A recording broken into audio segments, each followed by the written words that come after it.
I've told students, if when they got out of school, they got a punch card with 20 punches on it, and that's all the investment decisions they got to make in their entire life, they would get very rich because they would think very hard about each one. And you don't need 20 right decisions to get very rich.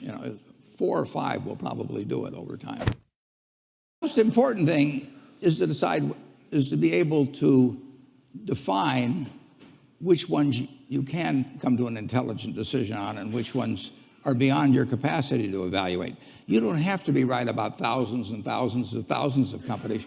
You only have to be right about a couple. I met Bill Gates on July 5th, 1991. We were out in Seattle, and Bill said, "You've got to have a computer." And I said, "Why?" And he said, "You can do your income tax on it." I said, "I don't have any income. Berkshire doesn't pay a dividend." He said, "Well, you can keep track of your portfolio." And I said, "I only have one stock." I said, and he says, "It's going to change everything." And I said, "Well, will it change whether people chew gum?" And he said, "Well, probably not."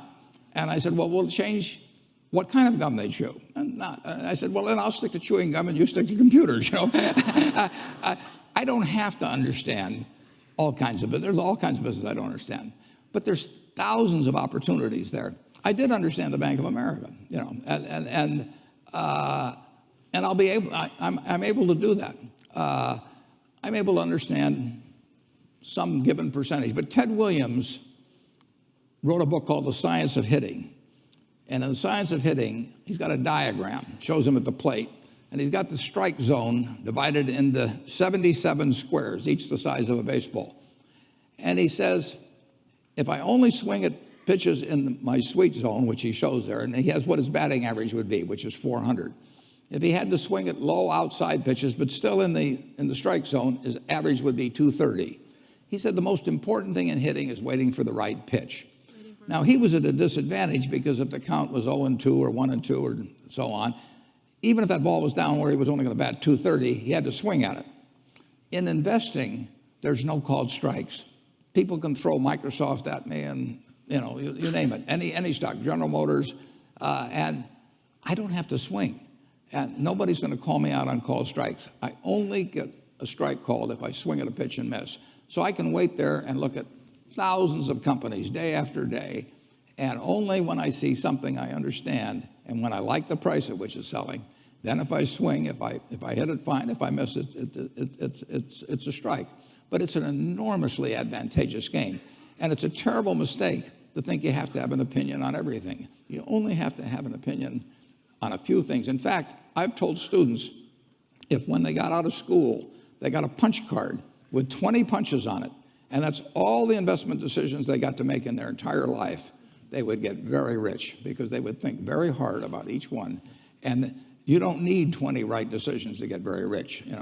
4 or 5 will probably do it over time. So I don't worry too much about the things I don't understand. If you understand some of these businesses that are coming along and can spot things on, if you can spot on Amazon, for example, it's a tremendous accomplishment what Jeff Bezos has done.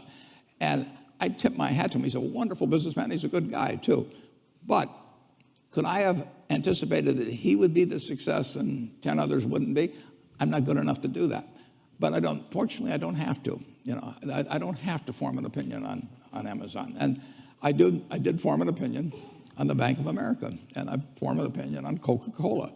Coca-Cola's been around since 1886. There's 1.8 billion 8-ounce servings of Coca-Cola products sold every day. Now, if you take 1 penny and get 1 penny extra, that's $18 million a day. And 18 million times 365 is 7 billion, 3 less 730 billion, or $6,570,000,000. So annually, $6,570,000,000 from 1 penny. Do you think Coca-Cola is worth a penny more than Joe's Cola? I think so. So, and I've got about 127 years of history that would indicate it. So those are the kind of decisions I like to make. And you may have an entirely different field of expertise than I would have.